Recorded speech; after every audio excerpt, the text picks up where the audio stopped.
तर ज्या आदिवासी पब्लिक कश काय सगळे. तर आज सकाळ सकाळी यमराज भावांचा फोन आला. तर यमराज भाऊ म्हणत होता की आपल्याला आज बैल धुवायला जायचं आहे. तर मग निघालो त्याच्यासोबत. तर तलावावर आल्यानंतर आपल्या तिथं बैलच आले होते. बंधाऱ्यावर आल्यानंतर एक बैल पोहण्यासाठी मस्त बंधाऱ्यात वाढला होता. रवी भाऊ आणि जयवंत भाऊ बैल घेऊन मध्ये गेले आणि बैल पण मस्त पोहत होता. बैल पण काय साधाच बाप्पा ना, शर्यतीचा बैल आहे. स्पीड किंग सोन्या म्हणतात. सोन्या फायनली सोन्याची आंघोळ झाली होती आणि इकडे काळू पण आंघोळण्यासाठी सज्ज होता. तर फायनली सोन्याला पण नरूभाईने आंघोळण्यासाठी मध्ये नेलं होतं. तर फायनली दोन्ही पण बैलांची आंघोळ झाली होती ना, आपण निघालो होतो घरी. तर घरी पोहोचल्यानंतर आपल्याला लिहायची होती असाइनमेंट वही.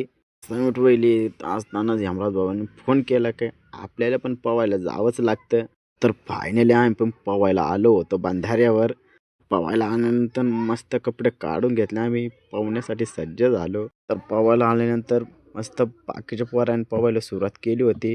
ज्यांना पोहता येते ते खोल पाण्यात जात होते आणि ज्यांना नाही ते उथळ पाण्यात. तर आपली पण आंघोळ झालेली होती.